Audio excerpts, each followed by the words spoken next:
Good evening to you all. Or perhaps looking at the grandfather clock ticking away on the far wall of the studio, I should say good morning. This is the London Signal broadcasting live on the shortwave frequency to Europe and the British Isles. It is Thursday, the 2nd of August, 1934. The time is exactly 11:45 at night, here in London. If you are listening to us from the continent, perhaps in Berlin or Paris, it is nearly 1 in the morning on Friday. I hope my voice is coming through clearly tonight. The weather here in London is absolutely atrocious. We have been battered by a summer storm since Tuesday, and the air pressure is so heavy it feels like a wet wool blanket wrapped around your head. I have been sitting here watching the rain streak against the studio glass for the last hour, trying to compose my thoughts. And of course, there is the noise. I do not know if the microphone is picking it up, but the church bells of London seem to have gone mad tonight.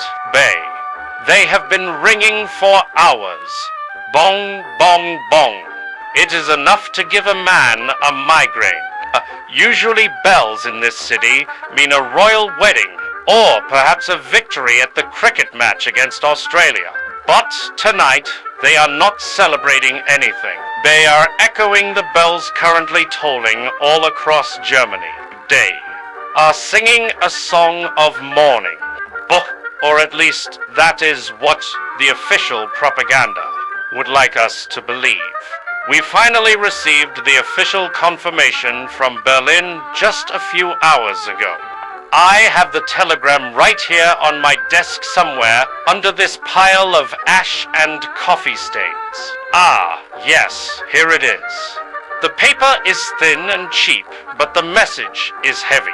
IT confirms that Field Marshal Paul von Hindenburg, the President of the German Reich, the victor of Tannenberg, the man they affectionately called the Old Gentleman, has died at his family estate in He was 86 years old.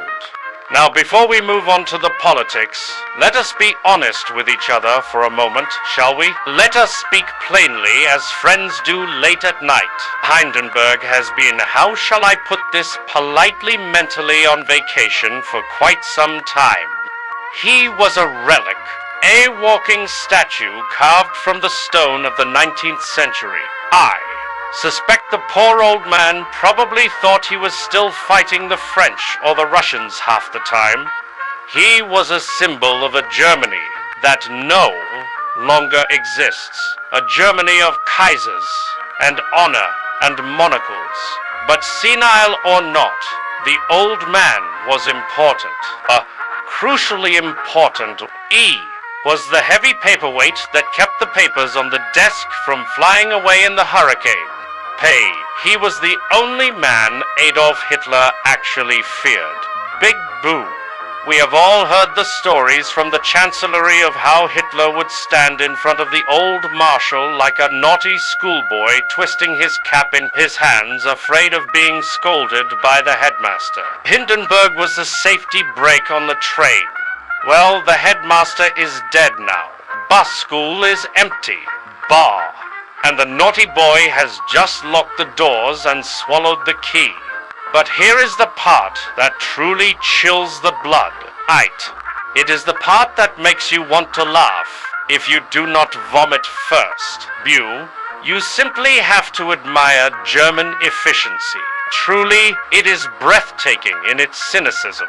In England, if the king dies, God forbid, we mourn, we form committees, we argue about the funeral arrangements, we debate the succession. It takes weeks of polite bureaucracy and tea drinking in Berlin.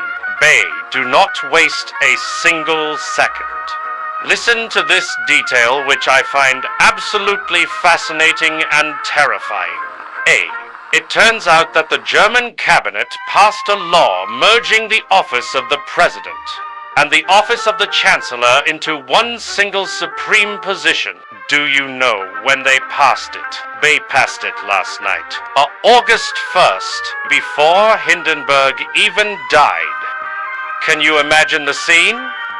The old man is upstairs in his bed, taking his last rattling breaths, struggling for air, and downstairs, Hitler and his cronies are already measuring the curtains and printing new business cards. It is grotesque. It is like stealing the boots off a dying soldier before his body has even hit the ground, so there will be no elections. There will be no new president. There will be no debates. Hitler did not just seize power, he photocopied it, signed it, and filed it in triplicate before the doctor even signed the death certificate and the title he has chosen for himself. Oh, it is theatrical. B.E. knows how to put on a show, doesn't he? He is not calling himself president. That sounds too democratic. Too French sport, too weak. Prayer, he is now Führer and Reichschancellor. Führer, leader. It implies movement, doesn't it? It implies you are going on a journey. Follow the leader. The question keeping me awake tonight and driving me to drink this lukewarm coffee is simply this. Where exactly is he leading them? Looking at the map of Europe, and the rhetoric coming out of Munich, I would say he is leading them straight off a cliff. Hold on a moment. Let me find the other paper I had here. I seem to have buried it under my tobacco pouch. Excuse me for a second. Ah, yes, here it is. Ink is a bit smudged, but I can read it. This is the part that no one is talking about yet.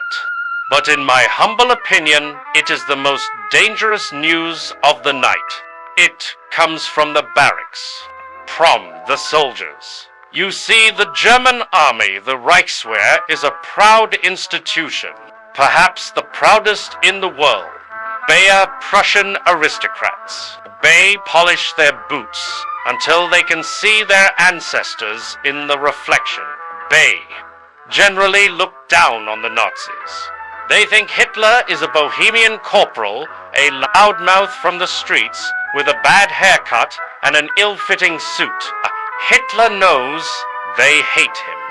He knows that if he gives an illegal order, the generals might say, "Sorry, our loyalty is to the Constitution, not to you." So what did he do today? On the very day the president died, he set a trap. A psychological and theological trap. He made every soldier in Germany swear a new oath.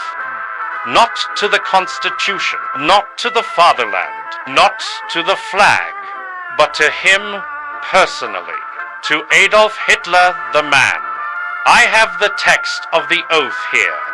Listen to the words carefully. Right is terrifying in its specificity. It reads, "I swear by God this sacred oath that I will render unconditional obedience to Adolf Hitler." Do you see the genius of it? These German officers are religious men. They are men of honor. To them, an oath sworn before God is sacred art. It cannot be broken under any circumstances. By making them swear loyalty to his name, he has locked them in a mental cage. If a general wants to rebel against Hitler now, he is not just a mutineer, he is a sinner. He is breaking a vow made to the Almighty. Hitler has tied the soul of every soldier to his own fate. It is not politics anymore, my friends. It is a cult. And 3 million men with rifles have just joined it. I need a drink. Talking about this makes one's throat dry. But you will have to forgive me. So what happens tomorrow? What happens next week? Well, the propaganda machine is already spinning at full speed. Dr. Goebbels is probably working overtime tonight. They are planning a plebiscite a public vote on August 19th to ask the people if they approve of all this consolidation of power. Approve. It is laughable. Imagine the ballot paper. Box A says, "Yes, I love the Führer." Box B says, "No, I would like to visit a concentration camp immediately." I suspect the result will be somewhere around 99%. It is amazing how popular you can be when you are the only candidate. And you also own the police force and the radio stations and the newspapers. Hindenburg is gone. The grandfather is dead. House is now run by the angry children who like to play with matches and gasoline. Tonight, sitting here in this damp studio listening to the rain hammer against the roof, I feel a strange sense of finality. For the last year we kept saying maybe the army will stop him. Maybe the president will fire him. Maybe the conservatives will wake up and realize what they have done. Well, there are no maybes left. The safety brakes have been cut. The train is accelerating. And the conductor is a madman who thinks he is a messiah sent by Providence. I suggest you enjoy the summer, ladies and gentlemen. Buy some ice cream, walk in the park, watch the cricket, enjoy the sunshine while it lasts, because the political barometer is falling fast. Bells are tolling for Hindenburg tonight, but I have a terrible feeling they are actually tolling for the rest of us. I am looking out the window now and the lights of London are blurry through the rain. It looks peaceful from up here, but across the channel, in the beer halls of Munich and the government offices of Berlin, a new order has begun. An order of absolute obedience. An order of silence. This is the London signal. I am going to pour myself another drink and try to get some sleep before the morning papers arrive with more bad news. Good night to you all, and good luck, Debre. We are going to need it.